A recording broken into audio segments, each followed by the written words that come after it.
Lecture 6 की बात करेंगे, ओवरहेड्स की बात करेंगे, और ओवरहेड्स में मैं भूपेश आनंद आज आपको एक नई बात बताने जा रहा हूँ। बेटे लास्ट लेक्चर में आई थिंक मैंने आपको सबसे पहले बताया था what is direct cost. Direct cost है क्या?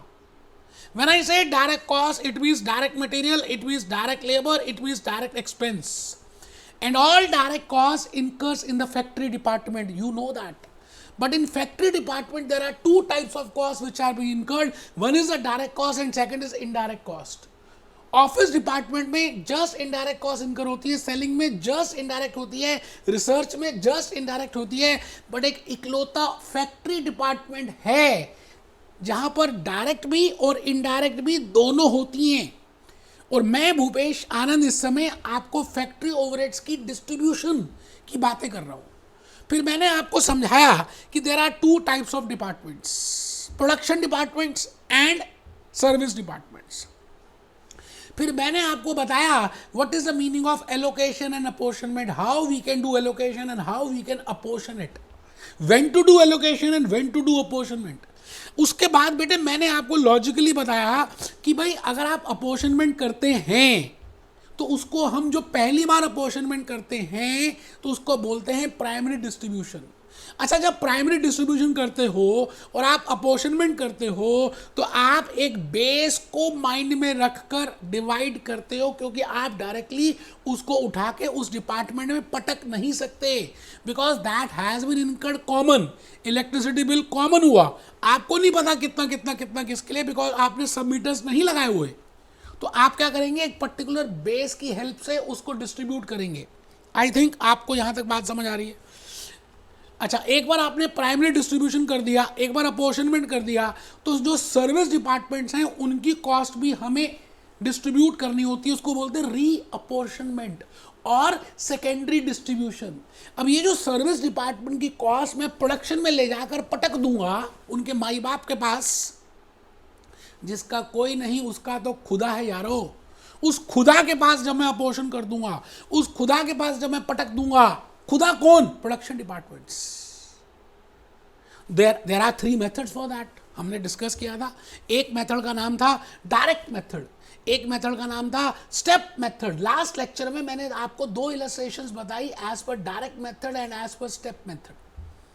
और बेटा थर्ड मेथड था रेसिप्रोकल सर्विसेज मेथड, जब एक सर्विस डिपार्टमेंट दूसरे सर्विस को सर्विसेज दे रहा है और आपका ऑब्जेक्टिव है करेक्टली कैलकुलेट करना कि कितना कॉस्ट आना चाहिए हर एक सर्विस डिपार्टमेंट का।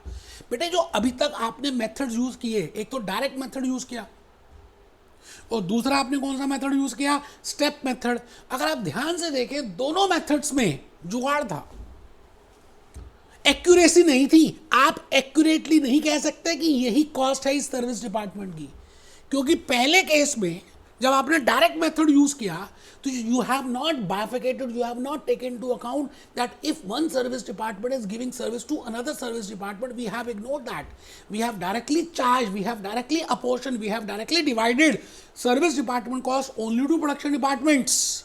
And even if this department has given the services to another department, we have to another service department, we have ignored that fact. इसका मतलब ये एक्यूरेसी नहीं है यार, यहाँ पर कुछ जुगाड़ है, आप समझिए। दूसरा मेथड जो मैंने आपको बताया उसका नाम था स्टेप मेथड। स्टेप मेथड कह दें या स्टेप डाउन कह दें, कुछ भी कह दें बेटे, उसमें कोई टेंशन वाली बात नहीं थोड़ी है। स्टेप मेथड कह दें और स्टेप डाउन मेथड कह दें, कुछ भी। अब इसमें क्या होता है कि सपोज करते हैं आपके पास 3 सर्विस डिपार्टमेंट्स हैं, service department 1, service department 2, service department 3। आपको पहले ये ढूंढना है कि कौन सा मोस्ट सर्विसेबल डिपार्टमेंट है। मैंने लास्ट लेक्चर में इसके ऊपर प्रैक्टिकल कराया था। जैसे मैं कहता हूं जी SD1 ने सर्विसेज दी SD2 को भी और SD3 को भी। SD2 ने सर्विसेज खाली SD3 को दी, SD2 को नहीं दी, SD1 को नहीं दी। अच्छा, SD3 ने सर्विसेज SD1 को भी दी और SD2 को भी दी। You are getting a point? Last lecture में मैंने 2 ही सर्विस डिपार्टमेंट लिए थे। मेरे को था कि पहले आपको लॉजिकली कंसेप्ट तो बता दूं कि स्टेप मेथड है क्या, बट अगर 2 से ज़्यादा सर्विस डिपार्टमेंट हैं और टाई आ जाती है, टाई, एक बच्चे को नींद आ रही थी, वो कहता टाई, बेटे TIE टाई। अब हम यहां पर देखें, this is also most serviceable department and this is also most serviceable department. It means जो ज्यादा सर्विसेज देता है, जैसे SD1 SD2 को भी दे रहा है, SD3 को भी दे रहा है, ऐसे ही SD3 SD1 को भी दे रहा है, SD2 को भी दे रहा है। अब टाई आ गई, अब कहां से शुरू करें? स्टेप डाउन मेथड तो इस बात में क्लैरिफाई नहीं करता that which in case of a tie what is to be done. So as per the logic, you can either start with SD1 or you can start with SD2. Supposingly आप रामलाल हैं, आप बंटी हैं, आपने SD1 से start किया और आपकी friend का नाम है बबली, उसने SD3 से स्टार्ट किया, तो दोनों की कैलकुलेशंस में थोड़ा सा डिफरेंस आएगा। It means we cannot say that step down method is also correct method. This is also not correct. This is not accurate. This is also a जुगाड़। आई थिंक आप बात समझ रहे बेटे। मैं इस समय पता क्या बता रहा हूँ आपको, नेगेटिव्स बता रहा हूँ, किसके? डायरेक्ट मेथड के भी और स्टेप मेथड के भी। यदा यदा धर्मस्य ग्लानि भवति भारता तदा तदा व्युत्थानम सृजाम्यहम्। जब जब धर्म की हानि हुई किसी ने अवतार लिया यार। तो मैंने आपको कहा डायरेक्ट मेथड भी ठीक नहीं है, मैंने आपको कहा स्टेप मेथड भी ठीक नहीं है। तो बेटे नेक्स्ट मेथड की बात आज हम जो स्टार्ट करने वाले हैं उसका नाम है क्या नाम है बेटे? आप बताओ ना, आप ही तो बता दो। उसका नाम है रेसिप्रोकल मेथड। इट मीन्स मैं भूपेश आनंद आज के इस लेक्चर में आपको सेकेंडरी डिस्ट्रीब्यूशन की कुछ और फीचर्स को बताने वाला हूं। पाव भाजी में मैं आपको हरी चटनी भी दे रहा हूं और लाल चटनी भी दे रहा हूं और नींबू भी दे रहा हूं और प्याज भी दे रहा हूं और मूली भी दे रहा हूं और टमाटर भी दे रहा हूं। बेटे सेकेंडरी डिस्ट्रीब्यूशन करना इंपॉर्टेंट है, मैंने लास्ट लेक्चर नंबर 5 में आपको बताया था। And because we have to do secondary distribution, तो for that we have to follow 3 methods follow करने पड़ेंगे। बेटे मेथड 1 तो डायरेक्ट मेथड है, अभी मैंने कहा इसके नेगेटिव्स हैं। अच्छा मेथड 2 एक स्टेप मेथड है, इसके भी नेगेटिव्स हैं। मेथड 1 के भी नेगेटिव है, मेथड 2 के भी नेगेटिव है। अब हम आ गए इसके साथ थर्ड मेथड। एक बच्चा कहता है मटका बनाना है। बेटे अब मैं क्या बताऊं, आप इतने बड़े हो गए हो, बार बार यही बातें पूछते हो, ये बनाना है वो बनाना है, शर्म आनी चाहिए पूछते हो यार। कमर सीधी करके बैठ जाओ, झुक के बैठे हुए हो, पढ़ाई कर रहे हो, विद्या का धन है। So the next method which I will want to tell you today will be named as reciprocal। अच्छा नाम क्या कहता है? रेसिप्रोकल मतलब मैंने आपको सर्विसेज दी, आपने मुझे सर्विसेज दी, तो आपको एक्यूरेट कॉस्ट कैलकुलेट करनी है, जुगाड़ नहीं लगाना। That is named as reciprocal method. अच्छा रेसिप्रोकल में भी 3 मेथड्स हैं जो मैं डिस्कस करूंगा बेटे। रेसिप्रोकल में भी there are 3 methods which I will be discussing. आज के इस लेक्चर में मैं रेसिप्रोकल का पहला मेथड डिस्कस भी कर दूंगा, उसका नाम है साइमल्टेनियस इक्वेशन मेथड। तो आपने सभी ने 2 मटके बनाने हैं। पहला मटका बनाया सेकेंडरी डिस्ट्रीब्यूशन का, उसके 3 मेथड्स निकले। फिर दूसरा मटका बनाया रेसिप्रोकल सर्विसेज मेथड का, उसमें से भी 3 बातें निकली। एक simultaneous equation method, the most accurate method जो आज हम डिस्कस करेंगे। दूसरा रिपीटेड डिस्ट्रीब्यूशन मेथड, अगेन थोड़ा लेंदी है, एक्यूरेट है लेकिन लेंदी है। And the third is trial and error. We will discuss all these 3 because all these 3 are very important for your examination. एक बच्चा ना भूल गया कि वो कहता करा क्या रहा है मास्टर। बेटे the point is I am doing overheads, within overheads I am doing secondary distribution, within secondary I am doing third method that is named as reverse, that is named as reciprocal services method, and within reciprocal I am doing 3 methods, but today आज के इस lecture में मैं simultaneous equation method कराऊंगा। आराम से लिख लें, नहीं भी समझ आया कोई टेंशन की बात है ही नहीं। भूपेश आनंद बैठा है बेटे भूपेश आनंद बैठा है, आपको 100% प्रूफ सर्विसेज देगा। आप टेंशन मत लें बेटे, बिल्कुल टेंशन नहीं लेनी। मैं खड़ा हो गया आपके सामने और मैंने कहा लिखा हुआ है reciprocal services method, reciprocal services method. अच्छा, रेसिप्रोकल सर्विसेज मेथड है क्या, इसको देखते हैं। मतलब एक सर्विस डिपार्टमेंट जब दूसरे सर्विस डिपार्टमेंट को, जैसे मैंने अभी तक जो कुछ भी केस स्टडीज एक्सप्लेन की वो लीवाइस जीन्स की एक्सप्लेन की, and in that I have taken a repair and maintenance department and I have taken a warehouse. It means if repair and maintenance is giving service to the warehouse and the warehouse is giving service to the repair and maintenance, it means there are shared services there, that is named as inter departmental services. आपको register खोलकर लिखना है इसका मतलब भाई साहब, reciprocal, reciprocal service method में लिखें when inter departmental, inter departmental, ये देखिए मैंने उंगलियां कैसे रखी, इंटर डिपार्टमेंटल, जब एक ही कंपनी के दो डिपार्टमेंट्स एक दूसरे को सर्विसेज देते हैं और वो दोनों के दोनों सपोर्ट डिपार्टमेंट्स हैं, सर्विस डिपार्टमेंट्स हैं, तो लिखेंगे when interdepartmental services are to be given due weight in distribution, the expenses to be given due weight। जब हम एक्यूरेसी की बात करें, बिल्कुल एक्यूरेट कैलकुलेशन करना चाहें, तो हम क्या करते हैं, उस चीज को वेटेज देते हैं, इंपॉर्टेंस देते हैं। जैसे नरेंद्र मोदी जी आ जाएं तो हम उनको इंपॉर्टेंस देंगे as compare to Amit Shah. आप समझ रहे हैं? It means if I want to calculate the accurate information, if I want to calculate the accurate cost, if I want to calculate the accurate overhead distribution, of service departments, that how much is being total cost of this department and this department, then in these cases we will use reciprocal method। reciprocal method को इस्तेमाल करने के logics मैंने बता दिए। अब सवाल आता है कि रेसिप्रोकल मेथड में तीन मेथड्स हैं। मैं आज एक ही मेथड कराऊंगा क्योंकि बेटा मैंने एक साथ करा दिए ना तीनों, तो आप कंफ्यूज हो जाएंगे। मैं नहीं चाहता कि आप कंफ्यूज हो, बहुत इजी है, लेकिन आपका ध्यान मेरी तरफ होना चाहिए। आने वाले 5-6 मिनट आपकी लाइफ चेंज कर सकते हैं। बेटे साइमल्टेनियस इक्वेशन मेथड, इसमें हम क्या करने वाले हैं, बड़ा इंपॉर्टेंट, मैं एक क्वेश्चन के थ्रू बताऊंगा। आप अगर एक छोटी सी बात लिख लेंगे तो मेरे ऊपर एहसान होगा आपका। लिखिए, the true cost of service departments are ascertained first. The true cost, इसका मतलब हम क्या करेंगे, उस सर्विस डिपार्टमेंट की भी कॉस्ट प्राइमरी डिस्ट्रीब्यूशन तक हम कैलकुलेट कर लेंगे कि भाई सर्विस डिपार्टमेंट की कॉस्ट कितनी है। तो ट्रू कॉस्ट हमने निकाल ली, उसका मतलब we have calculated up to primary distribution.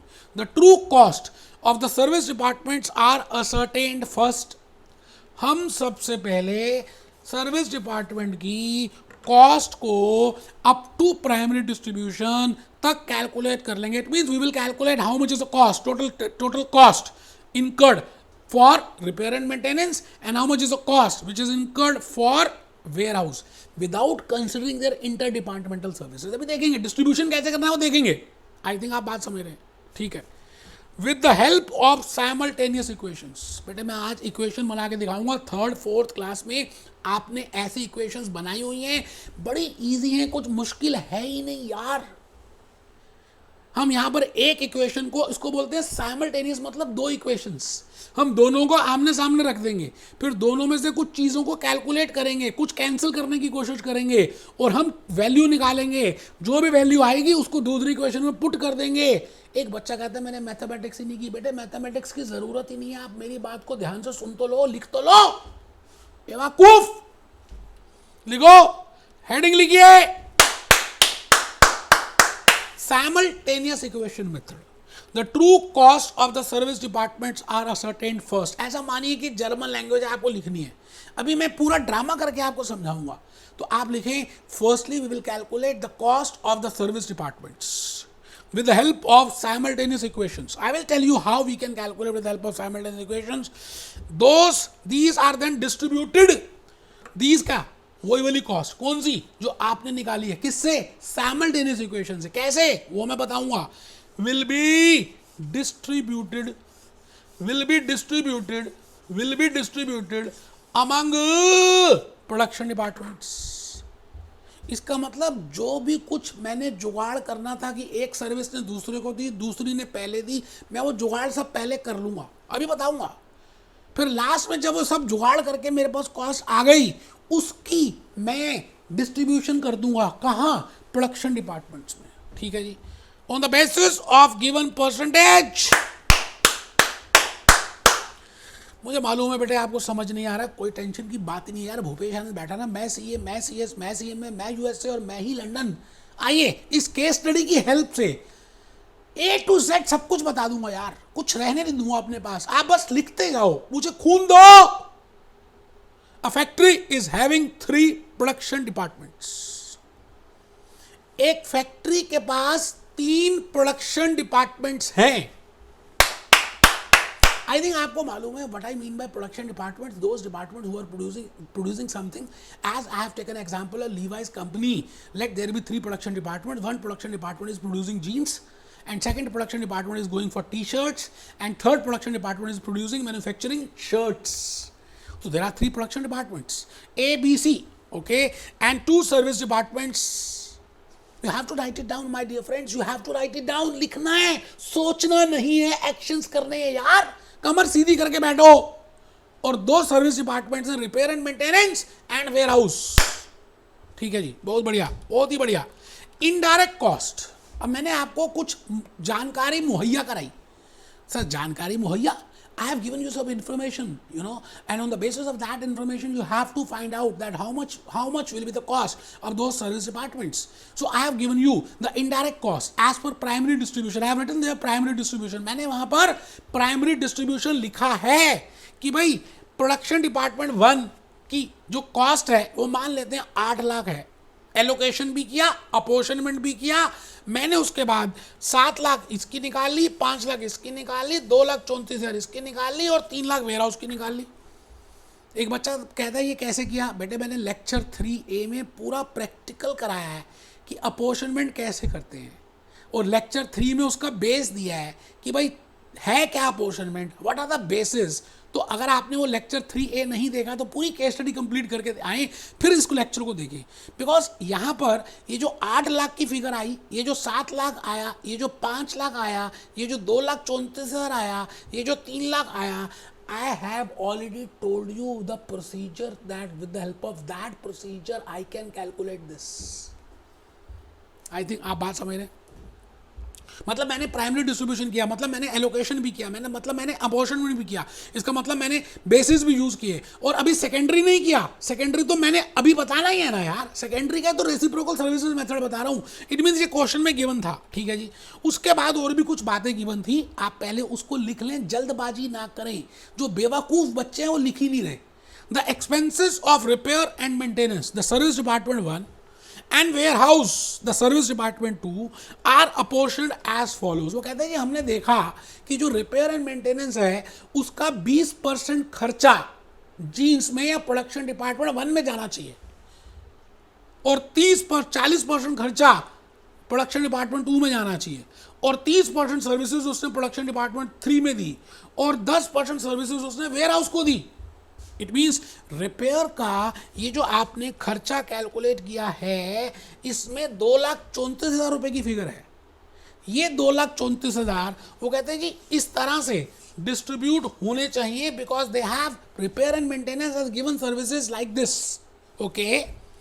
And warehouse services are 40%, 20%, 20%, 20%। It means warehouse ने भी प्रोडक्शन डिपार्टमेंट 1 को 40% की सर्विसेज दी।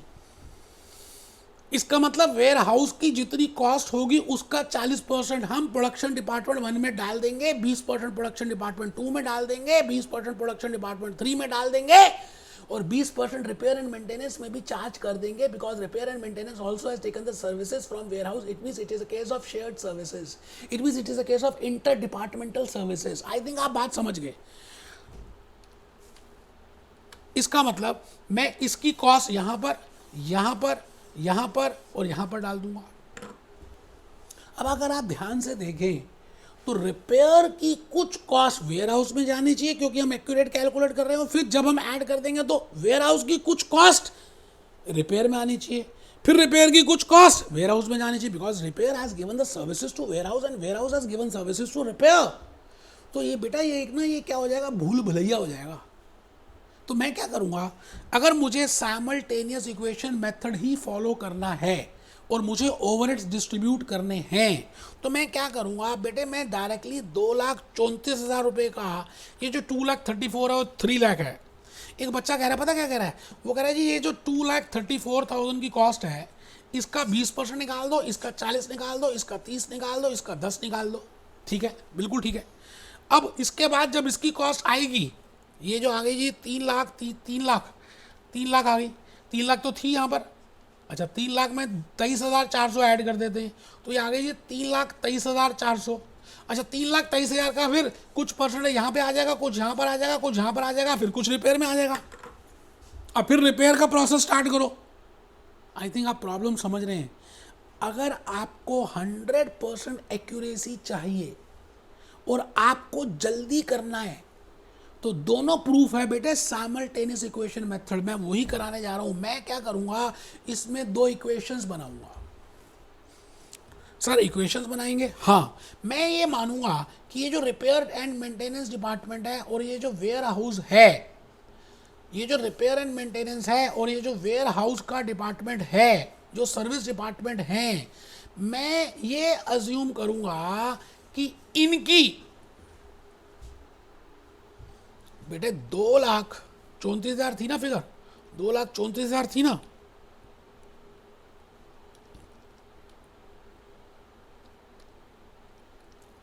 ये जो 2,34,000 है और ये जो 3 लाख है,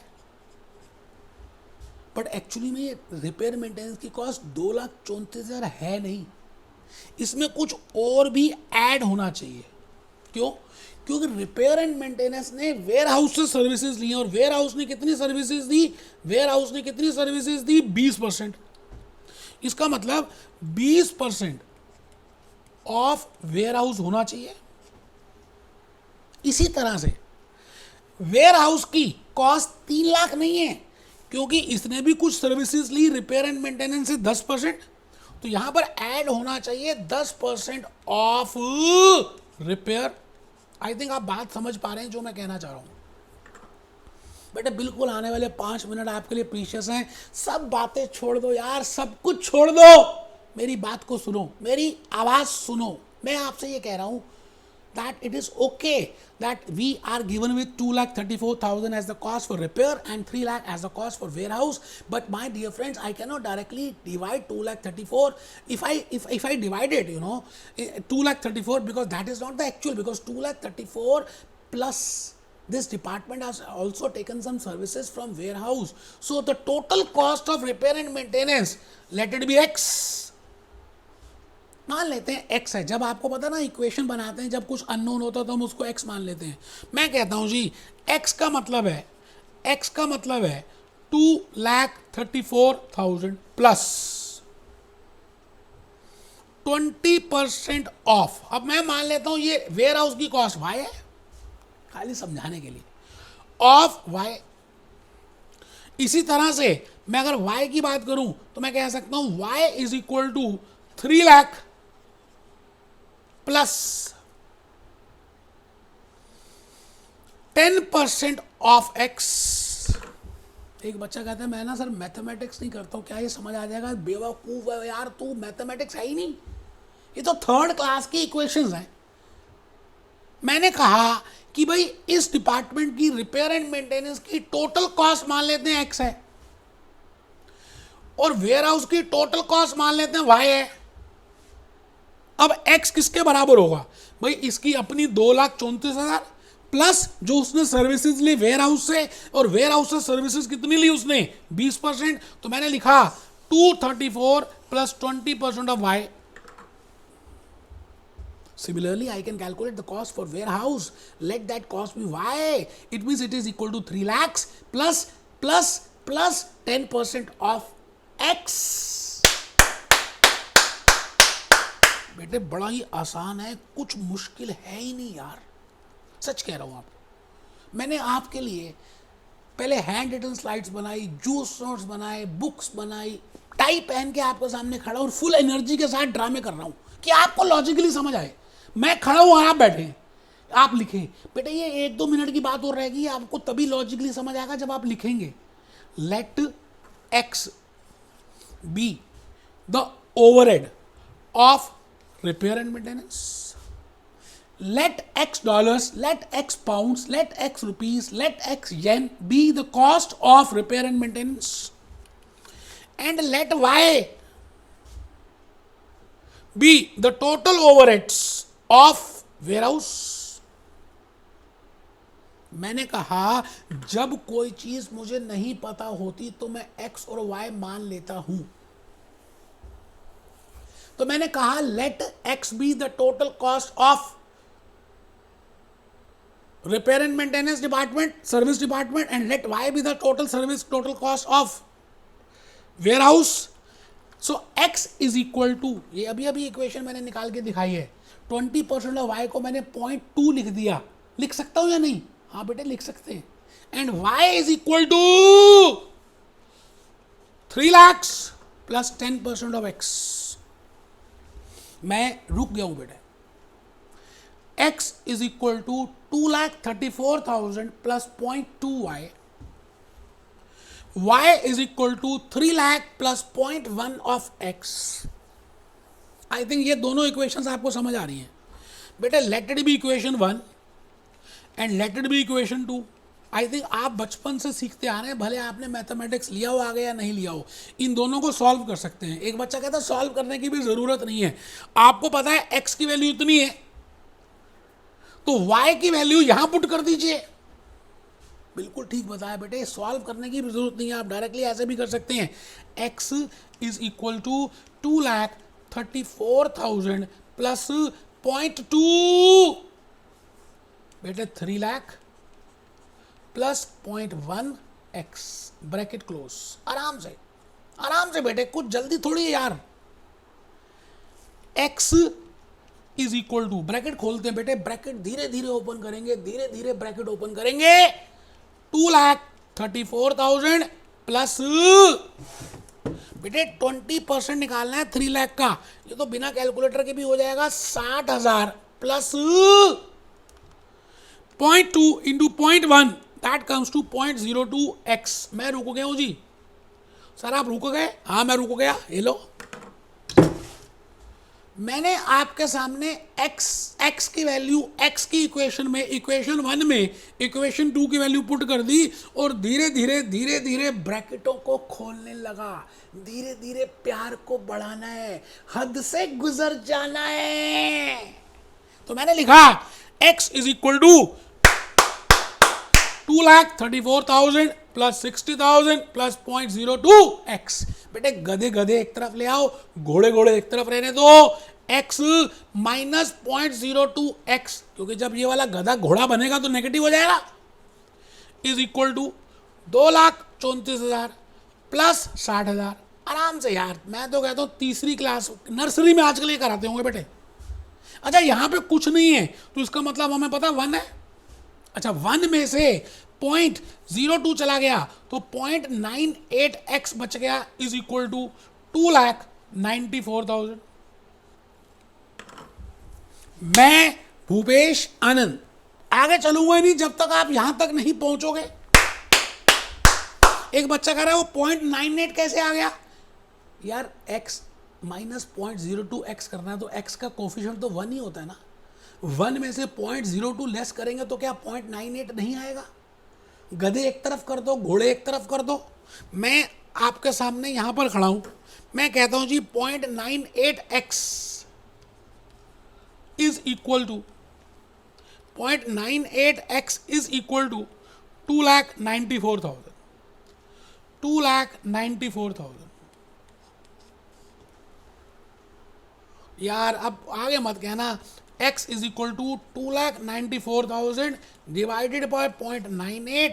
ये आपके सामने वैल्यू आ गई 2,94,000 into divided by 0.98 that comes to 3 lakhs। मत रोकना मुझको यारो, मुझको पागल होने देना। एक्स की वैल्यू आ गई जी, एक्स की वैल्यू, इसका मतलब the total cost of repair and maintenance service department after warehouse, that is rupees 3 lakhs। आपको मालूम है कि आपने एक इक्वेशन बनाई थी x is equal to 2,34,000 plus 20% of y, that is 0.2 of y। बेटे अब आप x की वैल्यू किसी भी इक्वेशन में पुट कर दो तो क्या y की वैल्यू नहीं आ सकती? 3 lakhs, x की जगह मैंने 3 lakhs लिख दिया, इज इक्वल टू 2,34,000 आ गया, प्लस 0.2y आ गया। मैं रुक गया बेटे। गधे एक तरफ ले आओ, घोड़े एक तरफ।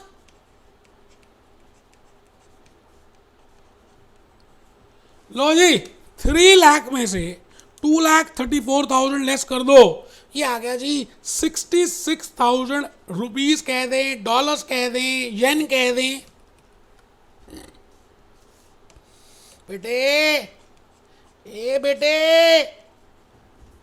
बेटे हिम्मत नहीं छोड़नी, बेटे करके दिखाएंगे। ये आ गया जी, ये लो जी। I have calculated for you that the total overheads of warehouse, of service department, of support department after shared services is 3,30,000। मुझे अब बड़ा ही आसानी से काम होगा बेटे। ये देखो ना, यहां पर मुझे x की वैल्यू पता चल गई कि भाई x की वैल्यू है 3 lakhs, और y की वैल्यू पता चल गई, y की वैल्यू है 3,30,000। रुकना नहीं है, मुश्किल नहीं है, आपको अब आगे चलना है। वीर तुम बढ़े चलो, मुश्किलों का सामना वीर तुम किए चलो। बेटे अब लास्ट में मुझे डिस्ट्रीब्यूशन की बात को समझना है, वो चुटकियों में हो जाएगा, आपको समझ आ चुका है। मैंने मेन बात आपको बता दी है। आप टेबल बनाइए, मैंने थोड़ा सा बनाया, थोड़ा आपके साथ बनाऊंगा।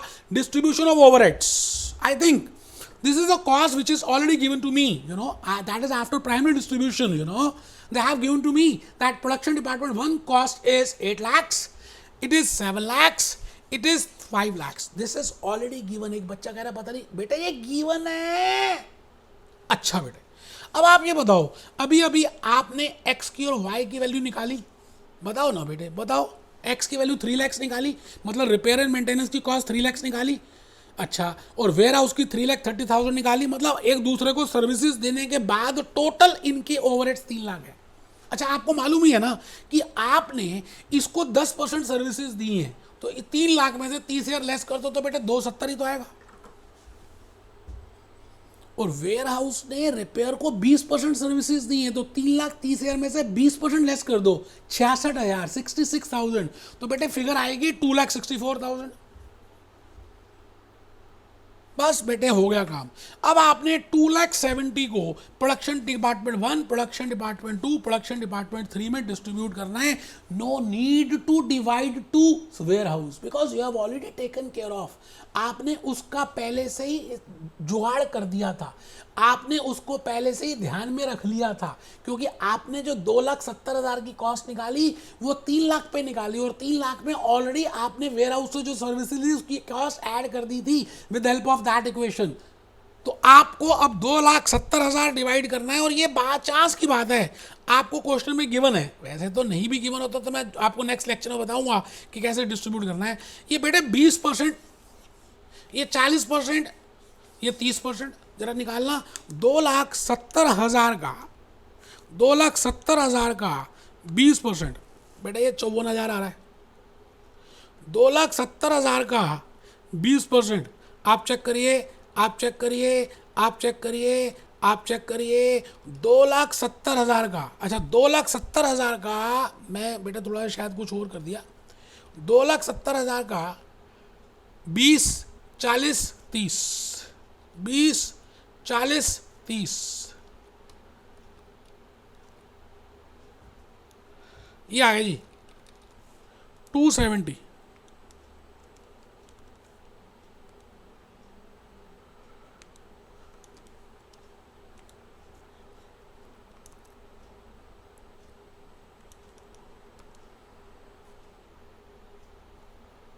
ये बेटे 270 को अब हम डिस्ट्रीब्यूट कर देंगे किस में डिस्ट्रीब्यूट करेंगे बेटे? प्रोडक्शन डिपार्टमेंट 1 में, प्रोडक्शन डिपार्टमेंट 2 में और प्रोडक्शन डिपार्टमेंट 3 में।